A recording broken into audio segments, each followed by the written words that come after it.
¿Cómo están? Muy bien, despiertos, animados, así es. Vamos a orar, dándole gracias al Señor por este tiempo y rogando su dirección.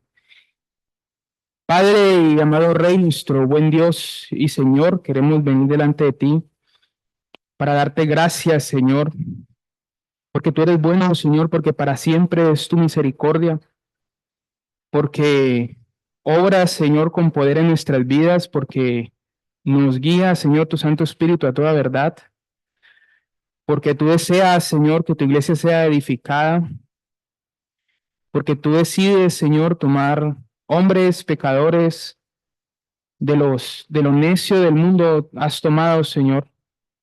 Rogamos que seas tú obrando con poder, Señor. Rogamos que sea tu palabra anunciada, que te sirva, Señor, de mí como instrumento para anunciar tu mensaje y que lleve, Señor, gloria a tu nombre para que la iglesia de Cristo sea edificada.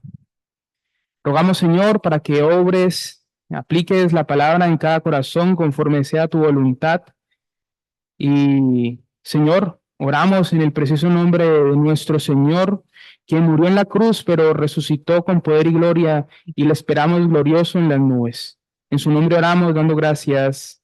Amén. Bueno, buenas noches nuevamente, mis hermanos. Bienvenidos a todos, mis hermanos, amigos que nos acompañan. Y vamos a abrir nuestras Biblias. Los invito a que abramos nuestras Biblias en Tito. Cerca del final de sus Biblias hay un libro que se llama Tito, después de las cartas a Timoteo.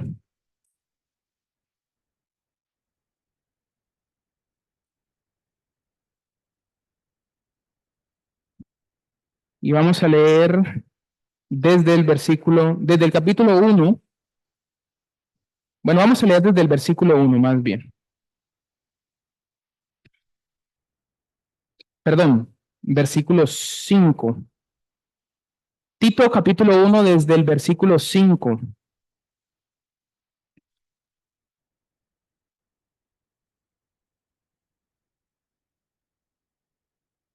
Capítulo 1 versículo 5. Por esta causa te dejé en Creta, para que corrigieses lo deficiente y establecieses ancianos en cada ciudad, así como yo te mandé.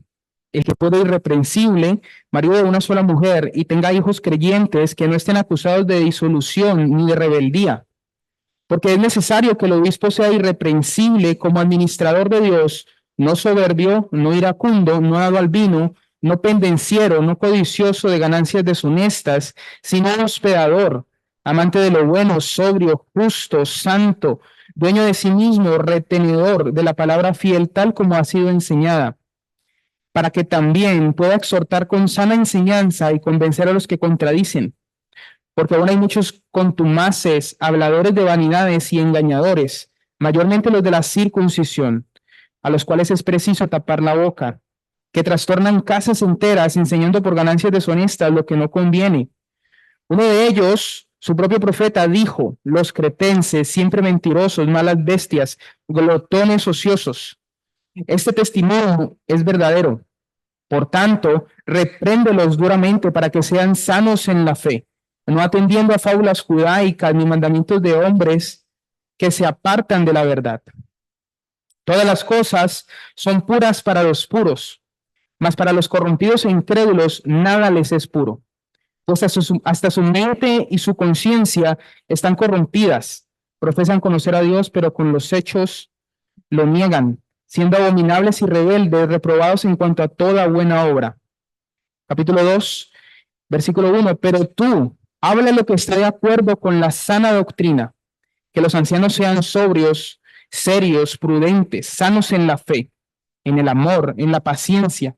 Las ancianas asimismo sean reverentes en su porte, no calumniadoras, no esclavas del vino, maestras del bien, que enseñen a las mujeres jóvenes a amar a sus maridos y a sus hijos, a ser prudentes, castas, cuidadosas de su casa, buenas, sujetas a sus maridos, para que la palabra de Dios no sea blasfemada.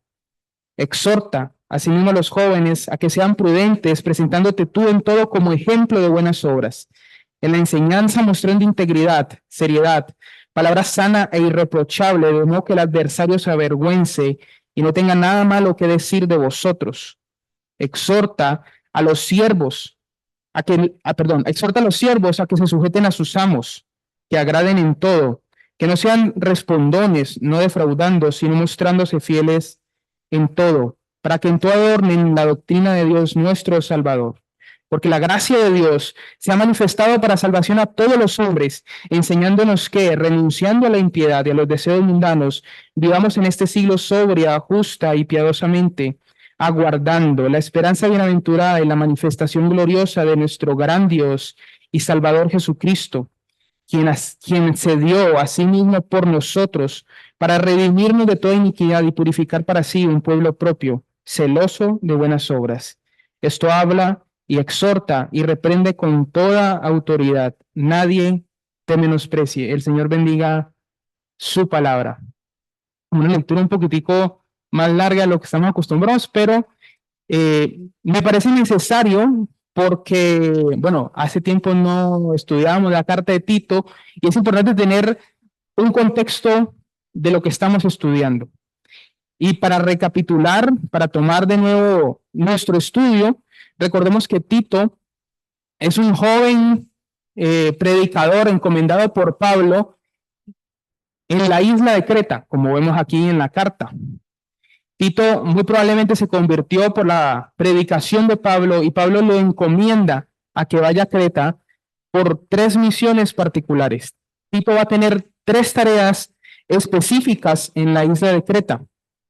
O hay 3 problemas en la isla de Creta que Tito tiene que resolver, que Tito tiene que corregir, como dice Pablo. El primer problema era la falta de un liderazgo sano en la iglesia o en las iglesias de Creta. Tito capítulo 1 versículo 5 dice: por esta causa te dejé en Creta para que pusieras en orden lo que queda y designaras ancianos en cada ciudad. Resulta que, como habíamos estado hablando, en Creta parece que no habían ancianos establecidos, o las personas que estaban ocupando los puestos de liderazgo como ancianos en las iglesias eran líderes corruptos. Y ese es el segundo problema que se va a enfrentar Tito. Los falsos maestros, versículo 9, dice, versículo 10. Porque muchos rebeldes, habladores malos y engañadores, especialmente los de la circuncisión, a quienes es preciso tapar la boca. El segundo problema con el que se va a enfrentar Tito es los falsos maestros. Son personas que muy seguramente estaban encargados o estaban como líderes en las asambleas de Creta y estaban corrompiendo, dice la escritura, casas enteras e enseñaban por ganancias deshonestas. O sea, su objetivo, su fin al enseñar, al liderar las asambleas en Creta era el dinero. Y su enseñanza producía que las familias en Creta fueran disfuncionales, se desarmaran, fueran un completo desastre. Y ese es el último problema con el que Tito se va a enfrentar. Y es justamente que las familias cretenses no se estaban comportando como debían. Y es donde entramos en el capítulo 2 que hemos estado estudiando. El carácter corrupto de la cultura de Creta impregnaba la vida de los creyentes en esa región. Los creyentes en Creta no se estaban comportando como cristianos, sino que se estaban comportando como cretenses. Y Pablo dice, o da testimonio del carácter de los cretenses, versículo 12. Uno de ellos, su propio profeta, dijo: los cretenses son siempre mentirosos, malas bestias, glotones, ociosos. Y añade, versículo 13, este testimonio es verdadero. Entonces, Tito se está enfrentando a 3 problemas que están íntimamente relacionados. La falta de un liderazgo sano en las iglesias ha producido o ha permitido un ambiente en el cual los falsos maestros se levantan y su enseñanza es escuchada. No hay nadie que haga contrapeso, no hay nadie que enseñe la sana doctrina, no hay nadie que dé testimonio de Dios que no miente, como dice Pablo en la introducción de la carta. No hay nadie que retenga la palabra con fidelidad y que la enseñe con pureza. Producto de eso, abundan los falsos maestros. Y como abundan los falsos maestros y su falsa enseñanza y su carácter es corrupto, las familias de los cretenses empiezan a copiar, a emular lo que ven de sus maestros y entonces se corrompe la membresía de la iglesia. Los miembros de la iglesia empiezan a actuar de manera desordenada. Y para terminar la introducción, habíamos dicho que Pablo entonces va a dividir la iglesia en 4 grupos particulares. Capítulo 2, ¿se acuerdan? Los ancianos, luego las ancianas, los jóvenes y las jóvenes. Hermano, he recibido muchos problemas por quiénes son las ancianas, los ancianos, los jóvenes y las jóvenes. Problemas pequeños, no se preocupen. Hermanos jóvenes que resulta que se identificaron con los ancianos y pues ahí sí me queda muy duro si la escritura dice que es así, pues complicado. Pero algo importante de pronto a recordar sobre la división que está haciendo Pablo, primero es que uno de los problemas con Tito 2 es que es difícil establecer quiénes son los ancianos, quiénes son las ancianas, quiénes son los jóvenes y quiénes son las jóvenes, al menos con una edad. Es muy complicado. El que le diga una edad le está diciendo una mentira en la cara. Pero la división que sí se hace es funcional, es la etapa de la vida en la que se encuentran las personas. Para recordar, los ancianos y las ancianas son probablemente personas entradas en años o que sus hijos ya salieron de sus casas y ellos ya no están criando hijos, ellos ya pasaron por ahí, ya criaron sus hijos. Las jóvenes y los jóvenes, por otro lado, son parejas que están casados y tienen hijos o están casados y no tienen hijos, pero esa es más o menos la diferencia. Con eso podemos hacernos una idea. Es, eh, ese es uno de los problemas, uno de los aspectos importantes para recordar antes de seguir leyendo. La vez pasada habíamos revisado el carácter que Pablo dice que tienen que tener los ancianos. Bueno, se me estaba olvidando algo. Hay otra cosa importante. Hay que entender quiénes son los ancianos, porque en el capítulo 1 también habla de ancianos. Y no podemos confundir los ancianos del capítulo 1 con los ancianos del capítulo 2, porque son 2 grupos de personas diferentes. Los ancianos del capítulo 1 son los líderes de las iglesias. Pablo está explicando cómo son los líderes que Tito tiene que establecer. Los ancianos del capítulo 2 son los que habíamos dicho que ya eran hombres, que muy seguramente ya sus hijos no estaban viviendo en su casa, ya avanzados en edad. Entonces, cuando Pablo habla a Tito y le explica cómo tienen que comportarse las familias de Creta, los ancianos, las ancianas, los jóvenes y las jóvenes, empieza diciendo, vamos a volver a leer nuestro texto, según Tito, capítulo 2, dice, en cuanto a ti, enseña lo que está de acuerdo, pero tú habla lo que está de acuerdo con la sana doctrina, que los ancianos sean sobrios, serios, prudentes, sanos en la fe, en el amor, en la paciencia. Las ancianas, asimismo, sean reverentes en su porte, no calumniadoras, no esclavas del vino, maestras del bien, que enseñen a las mujeres jóvenes a amar a sus maridos y a sus hijos, a ser prudentes, castas, cuidadosas de su casa, buenas, sujetas a sus maridos, para que la palabra de Dios no sea blasfemada. Y para seguir, les quiero leer algo.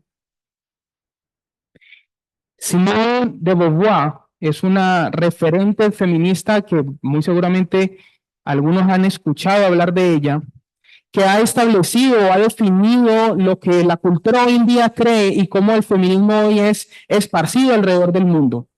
Ella dice acerca del rol de la mujer en la sociedad, dice, la sociedad instauró en la mente de las mujeres que el ser madre perdón, la sociedad instauró en la mente de las mujeres que el ser madre para subordinarlas y excluirlas de la sociedad. Betty Friedman, otra pensadora feminista, dice que el rol de la mujer como madre la aísla de la sociedad y le arrebata cualquier expectativa en la vida.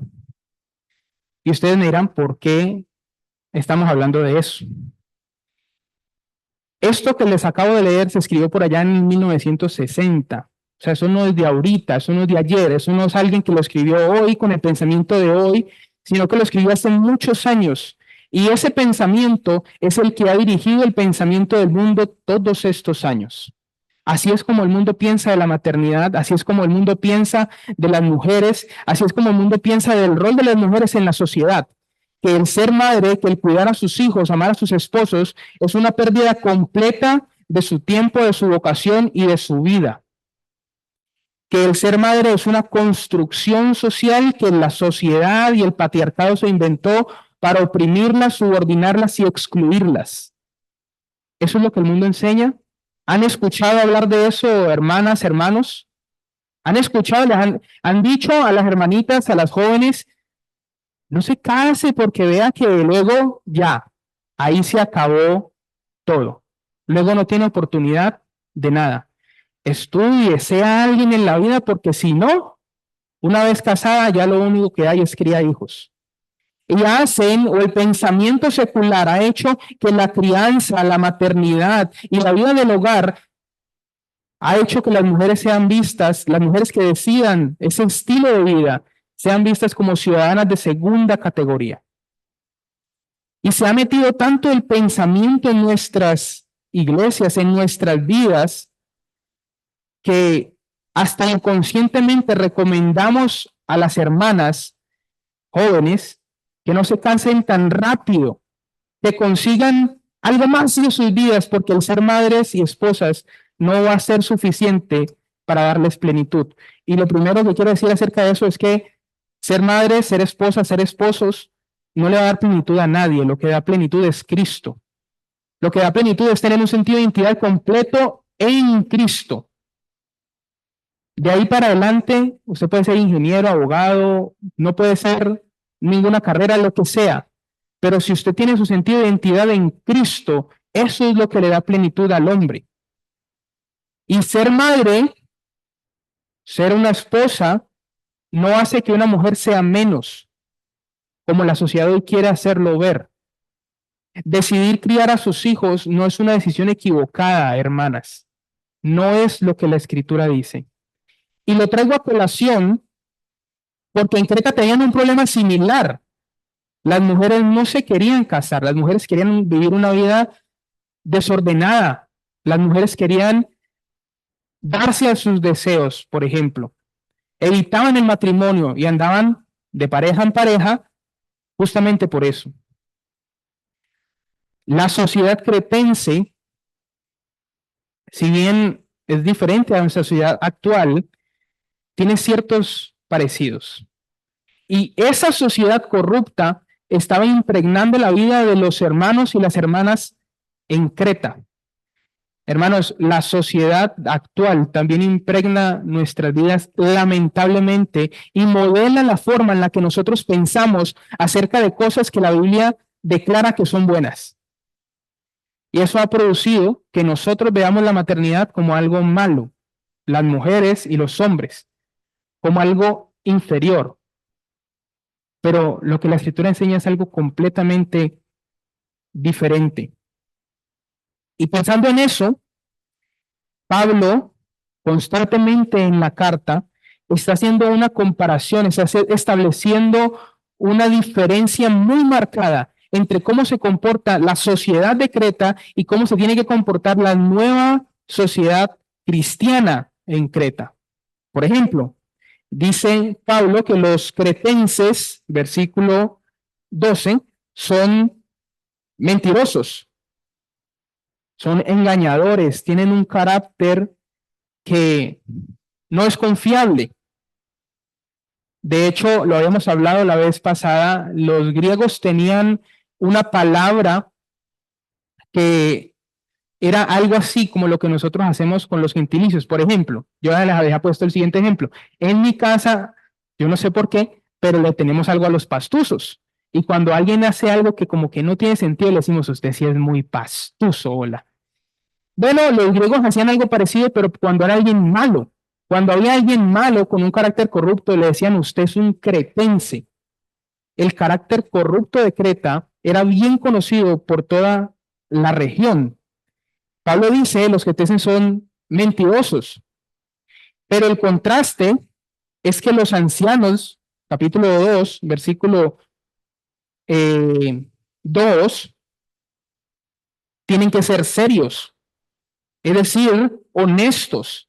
Los cretenses son mentirosos, pero los ancianos de Creta tienen que vivir vidas honestas, tienen que ser hombres dignos de confianza. Y las mujeres, las ancianas, dice el pasaje, no pueden ser calumniadoras, no pueden estar hablando mentiras. Sí, sí notamos que Pablo está haciendo un contraste entre cómo vive la sociedad en Creta y cómo deben vivir los creyentes en medio de esa sociedad corrupta. Siguiente ejemplo, Pablo dice que los cretenses son glotones ociosos. Los cretenses eran conocidos porque no tenían ningún sentido de moralidad ni de ética. Ellos daban rienda suelta a sus deseos. Comían y bebían, así como dice el versículo de allá, comamos y bebamos porque mañana moriremos. Esa era la filosofía cretense. Ese era el sistema de pensamiento. Pero ¿qué dice Pablo? ¿Cómo se tienen que comportar los hermanos en Creta? Bueno, los ancianos tienen que ser sobrios, es decir, tienen que tener dominio propio. Y las ancianas no pueden ser esclavas del vino. Una invitación, obviamente, a no contaminarse, no embriagarse, no perder su sentido, mantenerse todo el tiempo en control. Siguiente y el último contraste para que veamos lo que estoy tratando de decir es que los falsos maestros profesaban conocer a Dios, pero con sus hechos lo negaban. Pero ¿a qué los manda Pablo en capítulo 2? Dice, enseña lo que está de acuerdo con la sana doctrina. Paréntesis. Pablo en Tito 2 no está haciendo una lista exhaustiva de la sana doctrina, porque muchas veces, la sana doctrina, no. Tito 2, no. Tito 2 no es una lista de todas las sanas doctrinas.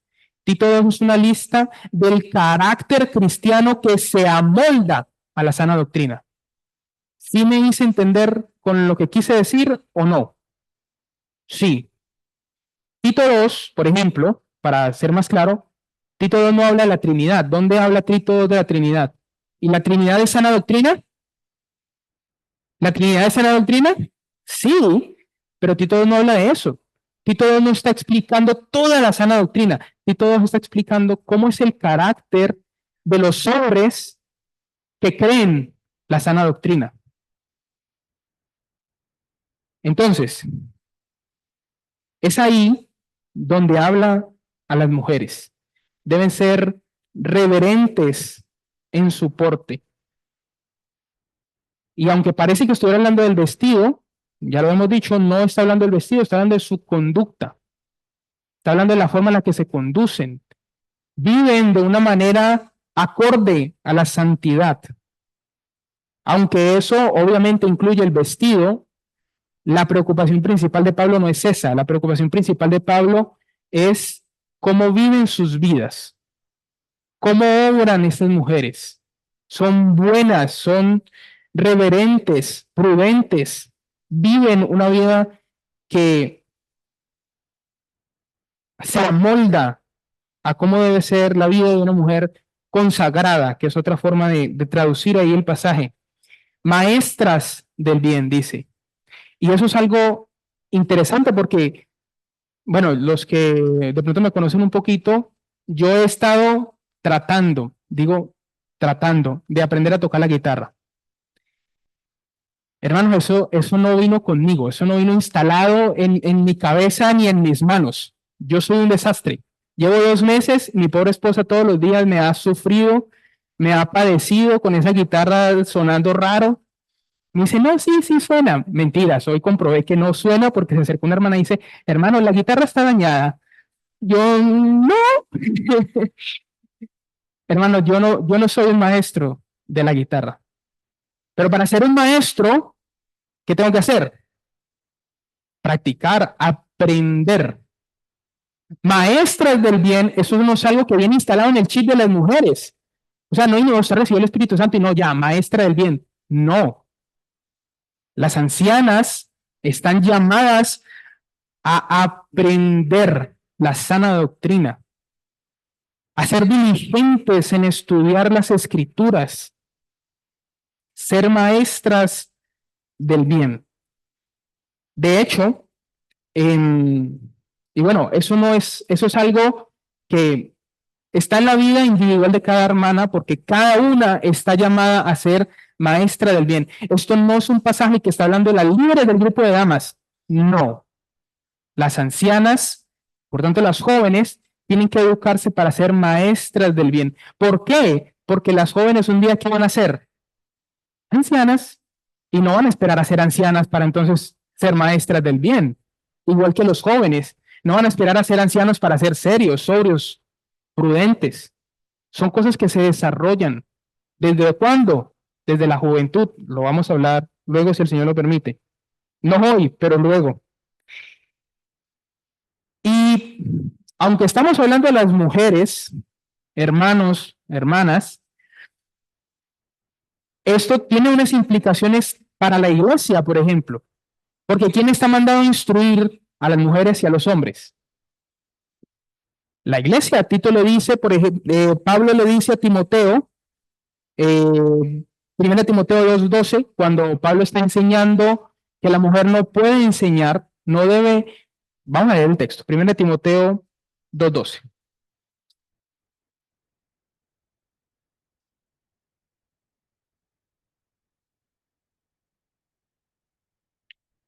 Dice, yo no permito que la mujer enseñe ni ejerza autoridad sobre el hombre. Pero ¿qué dice en el versículo anterior? Que la mujer, que la mujer aprenda. Pablo le está diciendo a Timoteo, Timoteo, te encargo que estés pendiente y que te asegures de que la iglesia está instruyendo a sus mujeres. Paréntesis, los domingos, cada 15 días, estamos teniendo un discipulado. Están todas las amadas hermanas y hermanos cordialmente invitados a participar. Son los domingos a las 8:30, ¿cierto? Todavía hay cupos abiertos, bien puedan. Pero también es un llamado a los hombres. Primera de Corintios, capítulo 14, versículo 35. Bueno, aparte de Efesios, ¿no? Que debemos lavar a nuestras esposas en el agua por la palabra. Primera de Corintios, capítulo 14, 35. Otra vez hablando de las mujeres y la enseñanza pública, dice, hablando de las mujeres, y si quieren aprender algo, que pregunten a sus propios maridos. Hermanos, nuestras esposas pueden estudiar, pero nosotros estamos mandados a ser quienes enseñan también a nuestras esposas. Y bueno, los que no tienen esposas, a otras mujeres. Estamos llamados, ahí en 1 Corintios capítulo 14, Pablo hace algo increíble. Él le dice, las mujeres, si tienen alguna pregunta, en su casa le preguntan a quién, al esposo. Y entonces, ¿qué tiene que hacer el esposo luego? Y responder. Eso es un chicharrón. A veces salen con unas preguntas, que si Adán tenía ombligo, que si Adán no tenía ombligo, yo no sé, salen con unas cosas raras, pero ¿qué tiene que hacer el hombre? ¿Qué tiene que hacer el hombre? Responder. Como mínimo, o conoce, o sabe, o busca la respuesta. Pero los hombres estamos mandados a enseñar a nuestras esposas. Nosotros también hacemos parte de cultivar ese carácter de maestras del bien en la vida de nuestras esposas, en la vida de otras creyentes, en la vida de las jóvenes. Eso es un mandato o es una algo que Tito le manda a las mujeres, pero tiene una implicación en la vida de nosotros, los hombres, y en la vida de la iglesia. Por último, ya para terminar, Tito dice que las ancianas enseñen a las jóvenes. Es decir, las hermanas no solo tienen que aprender, tienen que enseñar. Paréntesis otra vez. Tito no está permitiendo, Pablo, perdón, no está haciendo, no se está arrepintiendo de lo que dijo en 1 Corintios y en Timoteo. Pablo no está hablando de enseñanza pública. De hecho, la palabra ahí usada para enseñar se usa una sola vez en la Biblia, ahí, y quiere más bien comunicar la idea de entrenar en la prudencia. Tito no puede ser una excusa, como hacen algunos, para decir que la mujer puede enseñar, obtiene autoridad sobre la iglesia, sobre los varones. Las mujeres tienen que enseñar, pero el hecho de que Dios no permita que ejerzan autoridad sobre el hombre no quiere decir que la mujer no pueda enseñar en otros contextos. Por ejemplo, Loida y Eunice. ¿Se acuerdan de Loida y de Eunice? ¿Quiénes eran? ¿De quién? Pablo le dice, acuérdate que desde pequeño te han enseñado que Loida y Eunice podían enseñar a Timoteo. Las mujeres jóvenes deben enseñar a sus hijos, las ancianas enseñar a las jóvenes, a otras mujeres, a amar a sus hijos. Y ahorita viene un ejemplo un poquito más complicado. Priscila y Aquila. ¿Se acuerdan de Priscila y Aquila? ¿Que enseñaron a quién? Apolos. Y es raro porque Priscila la nombra de primero, la mujer. Y dice el Espíritu de Dios inspirando a Lucas, escribiendo hechos, que Priscila y Aquila le enseñaron a Apolos, lo instruyeron mejor en la sana doctrina. Una mujer enseñándole a un hombre en un contexto donde no violenta la autoridad del varón en la iglesia. Eso está permitido por las escrituras. Sí, no me vayan a tirar tomates. ¿Estamos de acuerdo o no estamos de acuerdo con eso? Sí, porque el hecho de que la mujer no le permita pararse en un púlpito no quiere decir que no tenga el don de maestra. No quiere decir que no pueda enseñar a otros hombres fuera, en otros contextos, donde no violente la autoridad del varón como cabeza. Dice un comentarista hablando de Priscila de aquí, dice, he aquí el ejemplo de una buena mujer, Priscila, que aunque no le es permitido hablar en la iglesia, aún así hace bien en una conversación privada con el conocimiento que Dios le ha dado. Hermanos, las ancianas están mandadas a enseñar, principalmente Tito, a las mujeres jóvenes, a amar a sus maridos, pero no, la escritura no prohíbe que ellas enseñen, que ellas se eduquen, que ellas instruyan en la sana doctrina, pero en el púlpito no.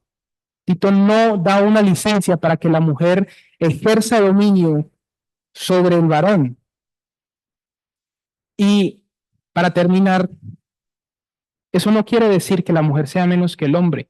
El hecho de tener funciones diferentes no quiere decir que nuestra dignidad sea distinta. Por ejemplo, la escritura dice que el Padre, que Dios el Padre es la cabeza de quién? De Cristo. ¿Y Cristo es menos que el Padre? ¿Cristo es menos Dios que el Padre? ¿Cristo es menos santo que el Padre? ¿Es menos poderoso que el Padre? Hermano, me preocupa el silencio. No, Cristo es coigual al Padre y aún así el Padre es ¿qué? La cabeza de Cristo. La mujer es coigual al hombre, pero tenemos funciones muy diferentes dentro de la iglesia. Y el hecho de que tengamos funciones muy diferentes dentro de la iglesia no significa que sean menos. Mujeres, jóvenes, las que están criando hijos, he tenido la oportunidad de hablar con algunas durante estos meses y es difícil, pero hermanas, el propósito de la enseñanza de los hijos y del ser amorosas con sus maridos, de instruir a sus hijos en la piedad. Dice la escritura, Tito, ¿con qué propósito las hermanas tienen que aprender esas cosas? Para que la palabra de Dios no sea blasfemada. ¿No les parece impresionante? ¿No les parece que es un rol de dignidad grandísimo que el Señor les ha dado a las mujeres, que puedan enseñar a otras mujeres jóvenes y a sus hijos con el objetivo fiel de que la palabra de Dios no sea blasfemada? Eso no se lo dice a los hombres, por ejemplo. Los hombres tienen otras responsabilidades, pero aún en el oficio de la mujer dentro del hogar, en su rol, tiene una importancia tremenda. De la ejecución de ese rol depende, dice Pablo, que la palabra de Dios sea o no blasfemada. La educación de sus hijos no es menos. El mundo dice que sí, el mundo dice que usted está perdiendo el tiempo y se está perdiendo su valor como mujer. La escritura dice no. Ahí hay plenitud de gozo. Ahí hay plenitud. Ahí la palabra de Dios es exaltada y Cristo es glorificado. No desfallezcamos y no cedamos, hermanos, ante los ataques del enemigo.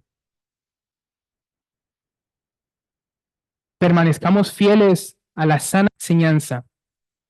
Y ahora hablamos de las mujeres, pero también de los hombres, ¿no? Que nuestras esposas sean maestras del bien.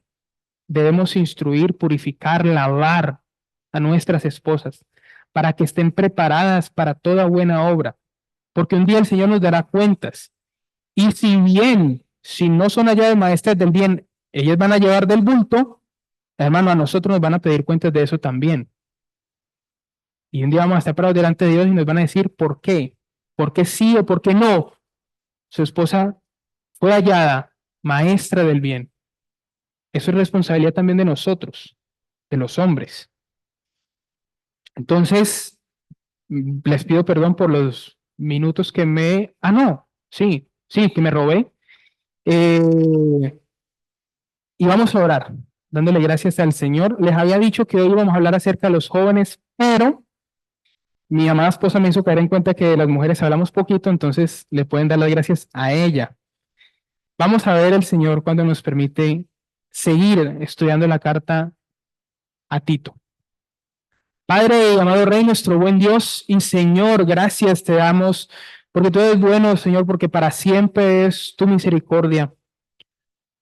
Rogamos, Señor, que obres en la vida de tu iglesia, que seas glorificado tú, Señor. Queremos darte gracias por el tiempo que hemos tenido. Queremos rogar, Señor, por todos aquellos que no te conocen, que no han venido arrepentidos a Cristo, que sea hoy, Señor, el día que puedan entender que están muertos en sus delitos y pecados y que necesitan, Señor, un Salvador. Y solo van a encontrar ese Salvador en Cristo Jesús, quien murió y entregó su vida en rescate por nosotros. No hay nadie más, no hay otro nombre bajo el cielo dado a los hombres en quien haya salvación, solamente en Cristo. Rogamos que nos ayudes, Señor, a vivir vidas que te honren, que nos ayudes a ver las cosas, Señor, de la forma que tú las ves. Que la medida, Señor, de nuestras vidas no sean nuestros pensamientos, sino lo que tú has dicho, Señor. Ayúdanos a no ceder ante las acechanzas del maligno, a más bien renovar nuestra mente, Señor, a entrenarnos, a educarnos en la sana enseñanza.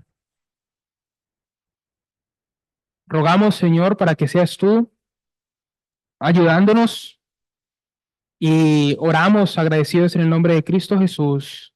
Amén. Bueno, mañana reunión de varones a las 5:30. 5, perdón, a las 5. No vayan a llegar a las 5:30 porque ya no hay buñuelos, a las 5. Y la cena del Señor a las 10. Jóvenes, 6:30 de la tarde.